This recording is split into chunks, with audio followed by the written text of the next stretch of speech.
નમસ્કાર, હું તો બોલીશમાં રોનક પટેલ આપનું સ્વાગત કરું છું.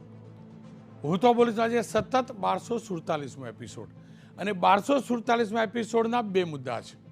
પહેલો મુદ્દો છે ભ્રષ્ટ રાજનીતિ. જી હા, રાજનીતિ ભ્રષ્ટ એટલે થઈ છે કે નેતાઓ ભ્રષ્ટ છે. તમામ પક્ષોમાં આ બીમારી છે, એનો પર્દાફાશ કરવો છે.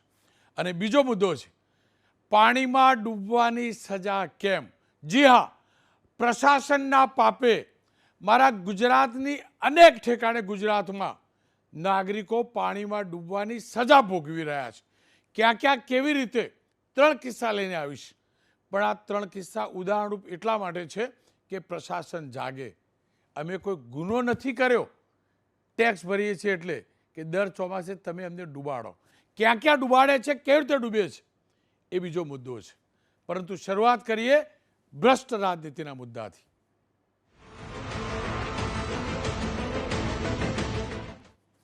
ચૂંટણી સાંસદની હોય, ધારાસભ્યની હોય, આપણે તમામ લોકો જાણીએ છીએ કરોડો રૂપિયાનો નેતાઓ ખર્ચો કરે છે.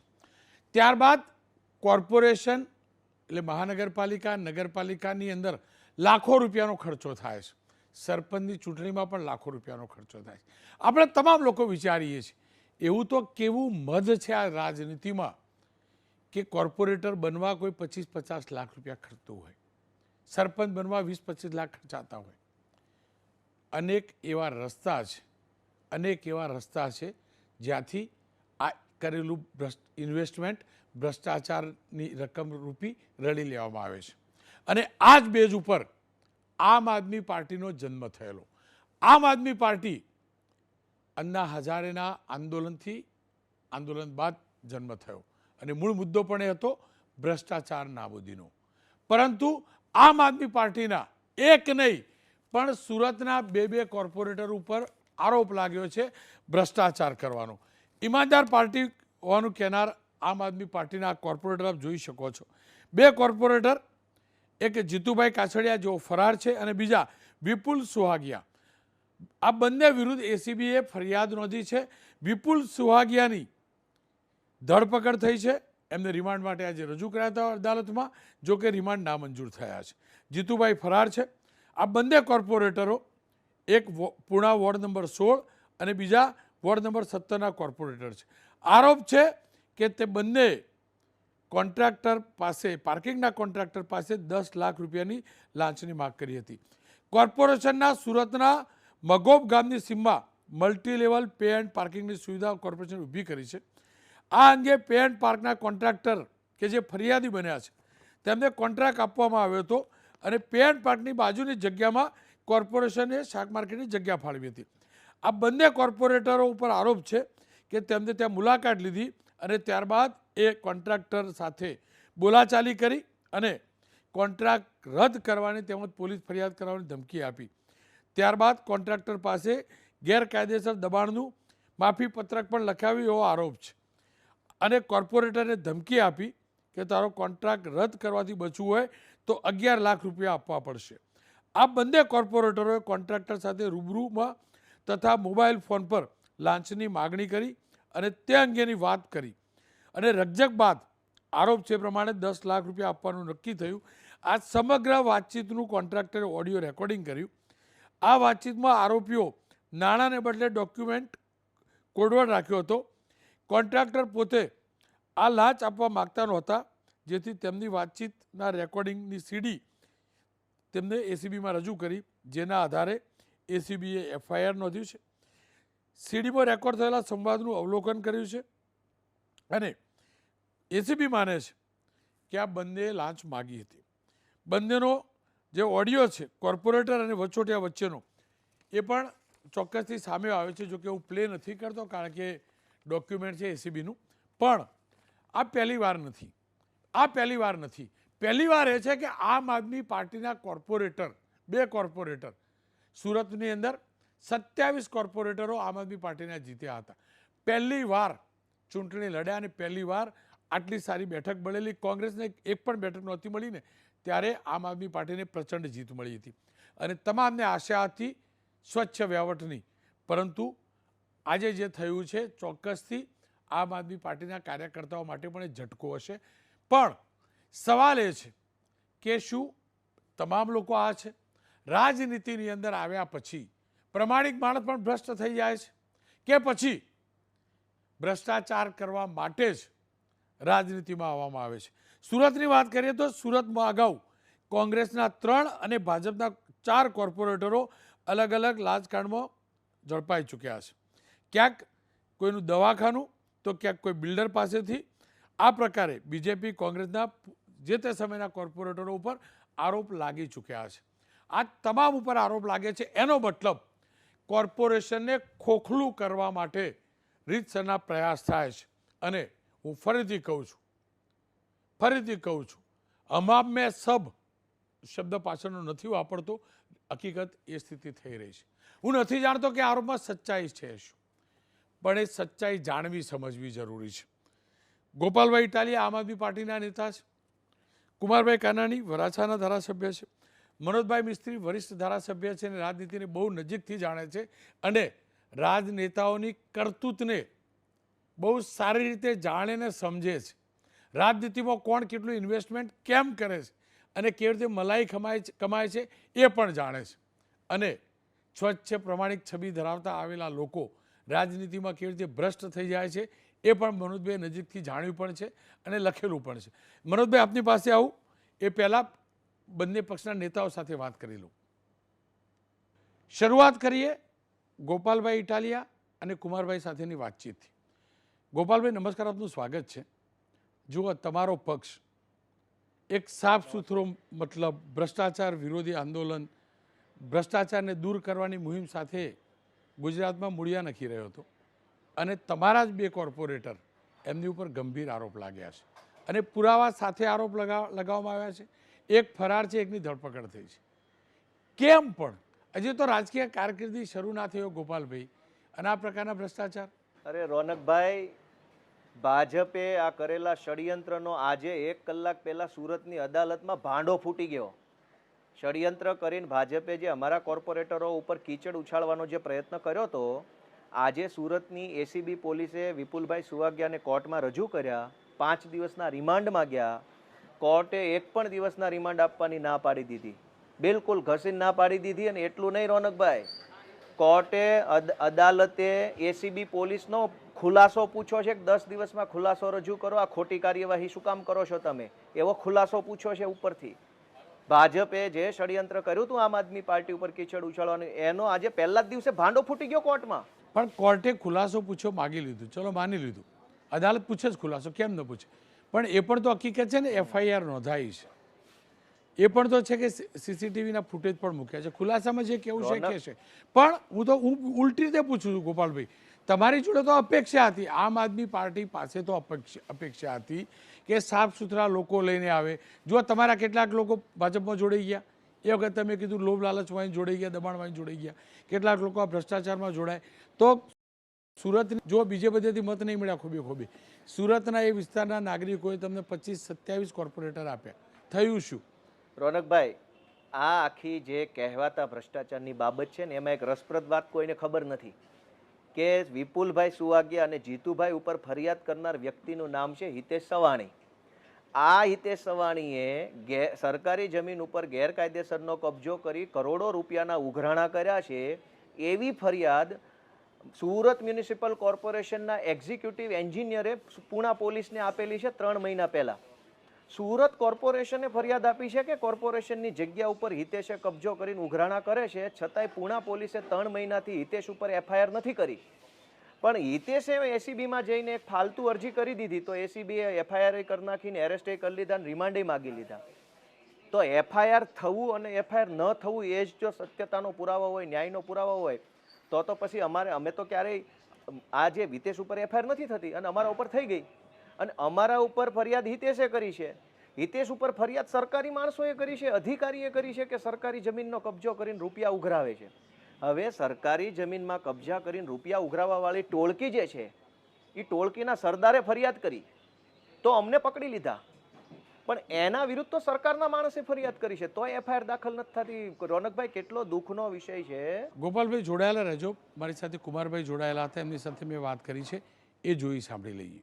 કુમારભાઈ, તમારા વિધાનસભા ક્ષેત્રની અંદર આમ આદમી પાર્ટીના 2 કોર્પોરેટરો ઉપર તોડબાજી કરવાનો આરોપ લાગ્યો, ભ્રષ્ટાચાર કરવાનો આરોપ લાગ્યો, એકની ધરપકડ થઈ, એક ફરાર છે. આ સમગ્ર કાંડને આપ કેવી રીતે મૂલવો છો? અને હું એટલે પૂછું છું કે આમ આદમી પાર્ટીનું સ્પષ્ટ કહેવું છે દ્વેષ ભાવથી આ બધી કાર્યવાહી કરવામાં આવે છે અને આપના કાર્યકર્તા અને નેતાઓને ફસાવવાનો પ્રયાસ થાય છે. રોનકભાઈ, ભ્રષ્ટાચારની બાબતમાં આ પાર્ટી જે રીતે આપણે સૌ અને આખી દેશની જનતા જે જોઈ રહી છે, અમારા વરાછા વિસ્તારની અંદર ગત કોર્પોરેશનની ચૂંટણીની અંદર એક ઈમાનદાર પાર્ટી તરીકે અમે લોકો તમારી પાસે મત માગવા આવ્યા છીએ અને અમે બધા રાજકારણની અંદર ફ્રેશ લોકો છીએ, લોકોની સેવા કરવા આવ્યા છીએ એવી વાતો કરીને મત માગ્યા હતા. વરાછી જનતાએ વિશ્વાસ અને ભરોસો મૂકીને મત પણ આપ્યા, પણ 4 વર્ષની અંદર વિશ્વાસઘાતનો કચ્છર ઘાણ કરી નાખ્યો છે. આ લોકો પાસે બીજી અપેક્ષા શું હોય? જેમનો નેતા અરવિંદ કેજરીવાલ હોય, મનીષ સિસોદિયા હોય, અનેક ધારાસભ્યો, સંસદ સભ્યો, એમના નેતાઓ જ ભ્રષ્ટાચારના કેસની અંદર જેલમાં હોય, જેલ ભોગવી ચૂક્યા હોય, તો એના કોર્પોરેટર પાસે બીજી અપેક્ષા શું હોય છે? કે તોડબાજી સિવાય બીજું કોઈ કામ જ કરતા નથી. આખો દિવસ ક્યાં બાંધકામો ચાલે છે, ક્યાં શું ચાલે છે, કેવી રીતે ક્યાંથી પૈસા માગી શકાય, કેવી રીતે ક્યાંથી પૈસા લઈ શકાય, કેમ ભ્રષ્ટાચાર, આખો દિવસ આ જ કામ.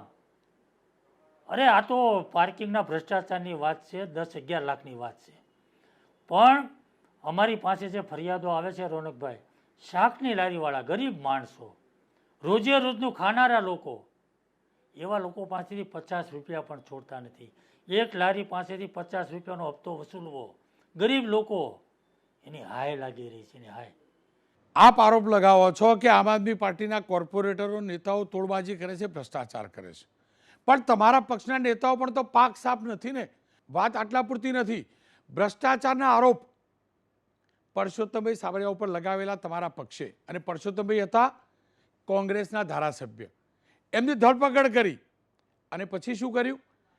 જે નેતાને કોંગ્રેસમાં થયેલે ભ્રષ્ટ બતાવ્યા એ જ નેતાને તમારા પક્ષે ખેસ પહેરાવ્યો, તમારા પક્ષમાં સામેલ કર્યા, ટિકિટ આપીને ધારાસભ્ય પણ બનાવ્યા.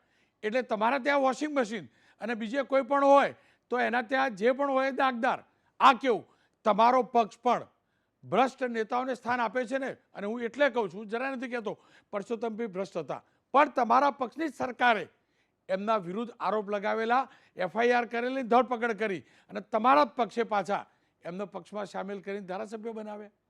રાજકારણની અંદર, રાજનીતિની અંદર કોઈ પણ માણસ ભ્રષ્ટાચાર કરે, કોઈ પણ માં, જે કોઈ પણ પાર્ટીનો હોય, એ લોકોનો વિશ્વાસઘાત કરે છે. લોકો આપણને મત આપે છે એ એમની સેવા કરવા માટે, એમના કામો કરવા માટે, અને ઈમાનદારીપૂર્વક સેવા થાય, આપણી ઉપર ભરોસો મૂકે છે. એ ભરોસો આપણે જો તોડીએ, પછી હું હોઉં તો પણ ભલે, અને ભારતીય જનતા પાર્ટીના બીજા ધારાસભ્યો હોય કે બીજા કોર્પોરેટર હોય કે કોઈ પણ પાર્ટીના હોય, પરંતુ હું ચોક્કસપણે માનું છું કે આ પાર્ટીના અતિશય ભ્રષ્ટાચાર થાય છે. બધા પક્ષોની અંદર કંઈક ને થોડું ઘણું થતું જ હોય, એ હું વાત સાથે સહમત છું. પણ આ જે તોડબાજી થઈ રહી છે રોનકભાઈ, શાકની લારીવાળા પાસે પણ 50 રૂપિયાનો હપ્તો લેવો, આવું તો એ તોડબાજી પાર્ટીમાં થઈ શકે. આમ આદમી પાર્ટી તો નવી હતી. આમ આદમી પાર્ટીએ ટિકિટ આપી અને આ બંનેને અન્ય કોર્પોરેટરની જેમ કોર્પોરેટર બનાવ્યા. અને હવે માની લઈએ, તમે કહો છો અને જે પણ પકડાયું છે એ પ્રકારે ભ્રષ્ટ છે, માની લઈએ, તોડબાજી કરી છે એવું માની પણ લઈએ. પણ સવાલ એ છે કુમારભાઈ, તમારા પક્ષે તો વિજયભાઈ રૂપાણીની સરકારથી મને યાદ છે અને પરસોત્તમભાઈ વિરુદ્ધ કેસ કર્યો, ગુનો નોંધ્યો, ભ્રષ્ટાચારનો ગુનો નોંધ્યો. એ રિમાન્ડ થયા, જ્યુડિશિયલ કસ્ટડીમાં હતા અને એ જ પરસોત્તમભાઈને જેલમાંથી છૂટ્યા બાદ, કેસ ચાલુ હતો, જેલમાંથી છૂટ્યા બાદ તમારા જ પક્ષે ટિકિટ આપી અને ધારાસભ્ય બનાવ્યા. એનો મતલબ ભાજપ હોય, કોંગ્રેસ હોય કે આમ આદમી પાર્ટી, તમામ પક્ષો ભ્રષ્ટાચાર મુદ્દે એક સમાન છે. અમારી પાર્ટી જો રોનકભાઈ, જે રીતે ભ્રષ્ટાચાર આપ પાર્ટી કરી રહી છે, માનો કે ચાલો કે કોર્પોરેટર છે, પણ એના મુખ્ય નેતાઓ ભ્રષ્ટાચારમાં સપડાયા હોય. અરવિંદ કેજરીવાલ દિલ્હીના મુખ્યમંત્રી છે, સિસોદિયાજી એના મંત્રી છે, એના મુખ્ય નેતાઓ જો ભ્રષ્ટાચારમાં પકડાતા હોય તો એના નીચેના કોર્પોરેટર જેવી કક્ષાના લોકોને, એના કાર્યકર્તાઓને કેવી રીતે કંટ્રોલ કરશે? હા, અમારી પાર્ટીમાં પણ એવું બનતું છે, પણ એની સામે પગલાઓ લેવાય છે. જો કોઈ પણ વ્યક્તિને ભ્રષ્ટાચાર કર્યો હોય અને ભ્રષ્ટાચારમાં એ ગુનેગાર હોય અને એ કોઈ પણ પાર્ટી લે અને કોઈ પણ પાર્ટી લઈ અને એને ટિકિટ આપે કે હોદ્દો આપે તો એ ખોટું છે. હળવદના તે સમયના ધારાસભ્ય પરસોત્તમભાઈ, એમને તમારા પક્ષે ટિકિટ આપેલી, હું એ જ કહેવા માગું છું. જેમને ભ્રષ્ટાચારના આરોપી બનાવેલા ને એમને જ તમારા પક્ષે ટિકિટ આપેલી. તોય ખોટું છે, નહીં આપવું જોઈએ. જો રાજનીતિને શુદ્ધ બનાવી છે, રાજનીતિને લોકો આપણી ઉપર વિશ્વાસ મૂકે એવો જો મેસેજ આપવો છે, તો આપણે સૌએ ઈમાનદાર માણસો હોય, સારા માણસો હોય, કામ કરતા લોકો એને પ્રોત્સાહિત કરવા પડે, ભ્રષ્ટાચારીઓને દૂર કરવા પડશે. ગોપાલભાઈ, કુમારભાઈને તમે સાંભળ્યા હશે. મારે આટલું જ સમજવું છે ગોપાલભાઈ, જો ખરેખર આવું હોય તો રાજનીતિમાં આવશે કેવી રીતે? કોઈ પ્રમાણિક માત્ર વ્યક્તિ આવતા જ ડરશે. જેમને પ્રમાણિક સમજીને મત આપીએ કે બદલાવ લાવશે, એમના ઉપર પણ ભ્રષ્ટાચારના આરોપ લાગે. જેમને દૂર કરીએ કે ભાઈ આ ભ્રષ્ટ છે અને બીજાને લાવીએ એ પણ ભ્રષ્ટાચાર. તો નાગરિકોએ કરવાનું શું? રાજનીતિની અંદર ગયા પછી વ્યક્તિ ભ્રષ્ટ કેમ થઈ જાય? કે પછી વ્યક્તિ પહેલેથી ભ્રષ્ટ હોય છે ને રાજનીતિમાં હોય? રોનકભાઈ, આ આખી ઘટનામાં કોઈ પણ માણસને ભ્રષ્ટ કહી દે ભાજપવાળા અને પોલીસનો સત્તાનો ઉપયોગ કરીને FIR કરી દે એટલા માટે કોઈ માણસ ભ્રષ્ટ નથી બની જતો. આ સુરતની ઘટનામાં જીતુભાઈ કાછડિયાનું આરોપી તરીકે નામ છે.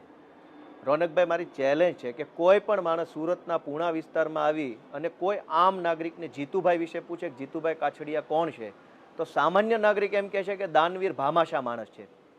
રોનકભાઈ, જીતુભાઈ કાછડિયા કામ ધંધો મહેનત મજૂરી કરીને ખૂબ રૂપિયા કમાય છે અને એ રૂપિયાથી એ દાનદાતારી કરે છે, ગૌશાળા ચલાવે છે, ધૂન મંડળ ચલાવે છે.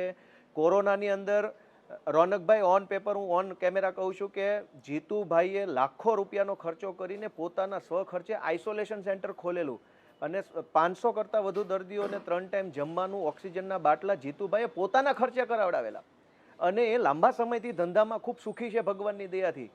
જે માણસ ધંધો કરીને કરોડો રૂપિયા કમાય છે એની ઉપર 10 લાખનો આરોપ મૂકી અને ભાજપવાળા હલકી રાજનીતિ કરવા નીકળ્યા છે. પણ ભગવાન હવને હારો સમય બતાવશે. મારે અત્યારે બીજો તો શું ખુલાસો રોનકભાઈ કરવો?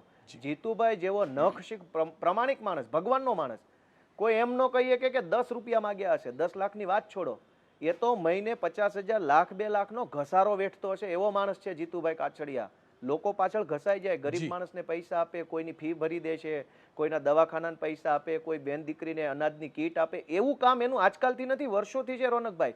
અને જીતુભાઈ આટલા સેવાભાવી હતા એટલે જ ગઈ કોર્પોરેશનની ચૂંટણીમાં અમે અમને વિનંતી કરી કે જીતુભાઈ, તમે સેવાનું સારું કામ કરો છો, તમે અમારી પાર્ટીમાં આવશો તો લોકોએ તમને મદદ કરશે ને પાર્ટીનું સારું થશે. અમારી વિનંતીને માન રાખીને આવ્યા એટલે તો એ એમના સેવાના કામથી જીતેલા છે. હવે આટલી સેવા કરીને જે માણસ સમાજમાં નામના મેળવી હોય એની ઉપર 10 લાખનો ક્ષુલ્લક આરોપ લગાવીને જે કીચડ ફેંકવાની ભાજપવાળાએ કોશિશ કરી છે, ભગવાન એને માફ નહીં કરે. કોર્ટ કચેરીમાં તો અમે લડી લેશું રોનકભાઈ, પણ બહુ પાપનું કામ કર્યું છે ભાજપવાળાએ જીતુભાઈ ઉપર આરોપ લગાવીને. આપનો ખૂબ ખૂબ આભાર ગોપાલભાઈ. પણ જો દાનેશ્વરી પુણ્યશાળીની જ વાતો હોત તો શીલા દીક્ષિતની સરકાર પણ દિલ્હીમાં એ જ પ્રકારની હતી.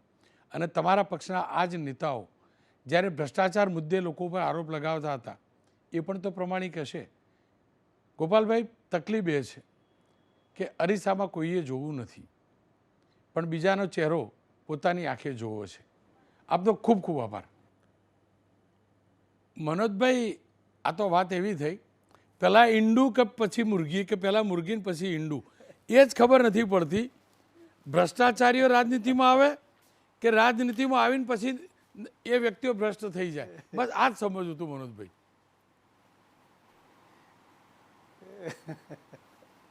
રોનકભાઈ, આજનો મુદ્દો આમ તો રમૂજ છે. એકચ્યુઅલી એમાં કોઈ ગંભીરતાથી કોઈએ પણ લેવાની જરૂર નથી. પાર્ટી બી ગંભીરતાથી નથી લેતી, ભાજપ કે આપ. આપવાળા કોણ હતા, આપના જો મૂળમાં આપણે જઈએ તો એ પાટીદાર આંદોલનમાંથી પેદા થયેલા લોકો છે. પહેલાં કોંગ્રેસમાં આવ્યા અને પછી આપમાં ચૂંટાયા અને આપમાં સુરતના નેતૃત્વએ થોડી બેદરકારી રાખી એટલે 27 ચૂંટાયા. હકીકત એ છે કે હજુ ગઈકાલે જ સુરતના એક ભૂસ્તર શાસ્ત્રીને નોકરીમાંથી પાણીચું આપવામાં આવ્યું. સરકારે નોકરીમાંથી કાઢી મૂક્યા. જે 2 લાખની લાંચ લેવા માટે એમણે જે રેતી ખનનના લોકો હતા એની પાસે 2 લાખની લાંચ માંગી વચેટિયા મારફતે અને એને કાઢી મૂકવામાં આવ્યા. આવા જો પગલાં લેવામાં આવે, સરકારે ભૂપેન્દ્રભાઈ પટેલની સરકારે નિર્ણય લીધો અને આજે એક વડોદરાના કેસમાં પણ ભોયે નામના જે ટાઉન ટીપીઓ ઓફિસર છે એમને પણ નોકરીમાંથી કાઢી મૂકવામાં આવ્યા.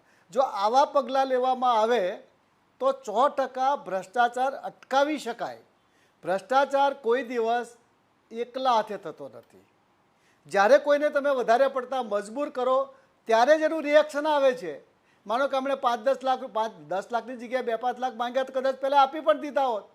અને આ કેસમાં કેટલું સાચું છે કેટલું સત્ય છે એ તો છેલ્લે ખ્યાલ આવશે. કારણ કે બધા એક જ વહેલા અનાજ જાડીના મૂળ એક જ મૂળના દાખલાઓ છે. બધા ફરિયાદી અને આરોપી બધા જ એક જ જમાતમાંથી આવતા લોકો છે, એક જ વિસ્તારમાં કામ કરતા લોકો છે. અને ક્યાંક ને ક્યાંક જ્યારે વાંકું પડે છે ત્યારે છેલ્લે ભ્રષ્ટાચાર એક એવો શબ્દ આવે છે કે ભાઈ આપણે મારી પાસે આટલા રૂપિયા માંગ્યા, આટલી મારી પાસે ભ્રષ્ટાચાર કર્યો. આપણે આમાં હાથને સાઈડ પર મૂકીએ તો પણ અત્યાર સુધીના તમે MP MLA એ બધાની લિસ્ટ કાઢીને તમે જુઓ તો કચ્છથી સુરત એટલે છેક આવા ડાંગ સુધી અને બનાસકાંઠાથી બી જે સોમનાથનો એન્ડ આવે છે ત્યાં સુધી જુઓ તો ભ્રષ્ટાચાર ક્યાં નથી. પોલિટિકલ પાર્ટીમાં ભ્રષ્ટાચાર અને વ્યભિચાર આ બંને બાબતો બહુ ગૌણ છે. તમે વ્યભિચાર કરતાં પકડાઈ જાઓ તો તમે વ્યભિચારી છો, તમે કેરેક્ટરલેસ છો.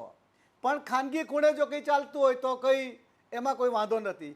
ભ્રષ્ટાચારના કેસમાં પણ એવું છે કે જો તમે ભ્રષ્ટાચાર કરતા અથવા તો ભ્રષ્ટાચારીને અને ભ્રષ્ટ વ્યક્તિને જો આમાં વાંકું પડે તો જ આ બધું બહાર આવે છે અને તો જ એ પોલીસની એમાં એન્ટ્રી થાય છે. ને આ પોલિટિકલ કારણ છે એટલે જરા થોડો મોટો હોબાળો થયો. અધરવાઇઝ એમણે જે કાનાણીએ વાત કરી કુમારભાઈ એ વાત સાચી છે કે અત્યારે પોલિટિકલ માણસોનું સ્તર એટલી હદે તળિયે ગયું છે કે 5-10 રૂપિયાનો બી ભ્રષ્ટાચાર કરે છે. અત્યાર સુધી આપણે પોલીસને ગાળ આપતા હતા કે પોલીસવાળા જતા આવતા વાહન ચાલકો પાસેથી, ચાવાળા પાસેથી, કેન્ટીનવાળા પાસેથી, રેકડીવાળા પાસેથી બધા પાસેથી લોકો ભ્રષ્ટાચાર કરતા હોય છે. પણ ભ્રષ્ટાચારનું મૂળ 5-10 રૂપિયા હોય છે. પણ પોલિટિકલ જાહેર જીવનમાં આવેલા માણસો જે લોક પ્રતિનિધિ છે, ચૂંટાયેલા પ્રતિનિધિ છે, આપણા ટ્રસ્ટીઓ છે, એ લોકો જે ભ્રષ્ટાચાર જઈ રહ્યા છે એ બહુ ગંભીર નિશાની છે.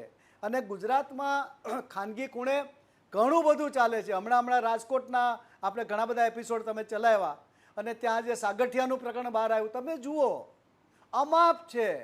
એની મિલકતો કેટલી છે, ફગાઓના નામે કેટલી છે, બેનામી મિલકતો કેટલી, એ બધું બહાર આવ્યું. પહેલાં 27 મરી ગયા એનું કોઈને દુઃખ નથી. 27 ખરેખર તો 27 જે મરી ગયા એને માટે સરકારે સમાજે બધાએ ભેગા થઈને કરવું જોઈએ.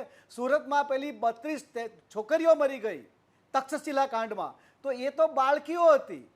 એ છોકરીઓ માટે પણ કંઈક કરવું જોઈએ. અત્યારે આજની તારીખમાં પણ એ કેસ કોર્ટના કઠેરામાં છે. આજે પણ એનો કોઈ ચુકાદો આવ્યો નથી અને કદાચ એમનો આત્મા ક્યાં હશે તે લોકોને બી ખબર. એના નામે રાજકારણ થાય છે. હમણાં કોંગ્રેસે ન્યાય યાત્રા કાઢી, મોરબીમાં 135 લોકો મરી ગયા, તો એના મૂળમાં શું હતું? મોરબી નગરપાલિકાને સસ્પેન્ડ કરવામાં આવી. પેલા જયસુખ પટેલ જેલમાં છે પણ પેલો વેલ્ડિંગ કરવા ગયો તો સામાન્ય માણસ હતો જે રોડ પરથી લઈ ગયો હતો, એને પકડીને પૂરી દીધો, એને આરોપી બનાવી દીધો, જેનો કોઈ રોલ જ નથી. પણ પોલીસ અને સરકાર અને શાસન જ્યારે એના પગ નીચે રેલો આવે છે ત્યારે હંમેશા એ કોઈને શિકાર બનાવે છે. વડોદરાની ઘટનામાં બી તમે જુઓ છો કે મગરમચ્છો ઘરમાં ઘૂસી ગયા, લોકો દુઃખી થયા, લોકો ભાજપને જાકારો બી આપી રહ્યા છે.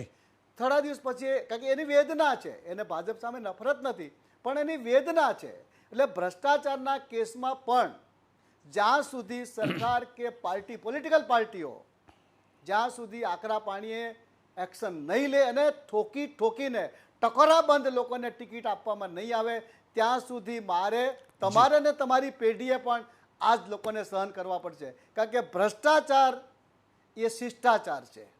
ઇન્દિરા ગાંધી એને જાગતિક ભ્રષ્ટાચાર ગણાયો હતો, જાગતિક વ્યવહાર ગણાવી દીધો કે ભાઈ તમે હોટલમાં નાસ્તો કરવા જાઓ અને તમે વેઇટરને ટીપ નહીં આપો તો તમને દુઃખ થાય કે મેં ટીપ આપી નહીં, એટલે તમે પાછળ ફરીને પણ એને આપવા જાઓ.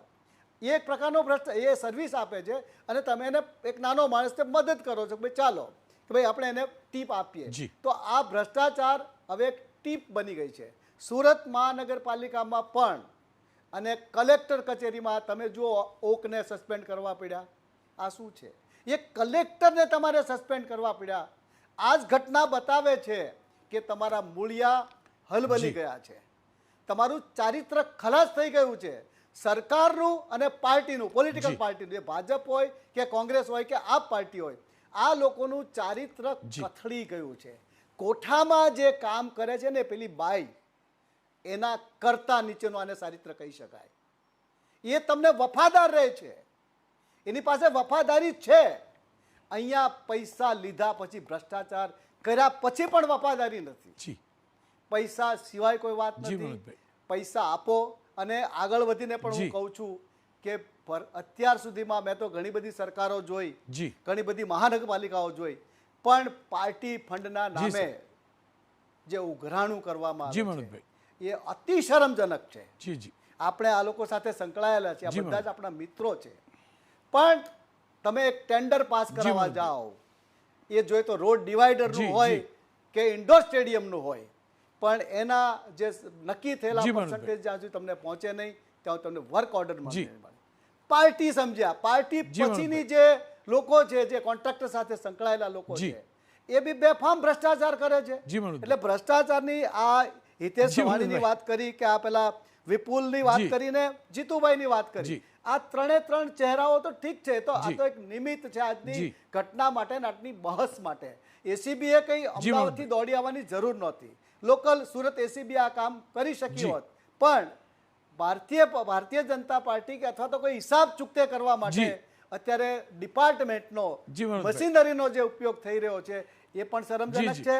પાર્ટીની બાબતોમાં જેમ કુમારભાઈએ જે વાત કરી, કુમારભાઈ નો ડાઉટ પ્રમાણિક છે. આપણે હું એને કદાચ સર્ટિફિકેટ આપવાનું કે તો હું એને આપી શકું, એનો સ્વભાવ તડફડનો છે એ આપણે માની શકીએ, પણ એ ઓનેસ્ટ છે એટલું તો આપણે ચોક્કસ કહી શકીએ.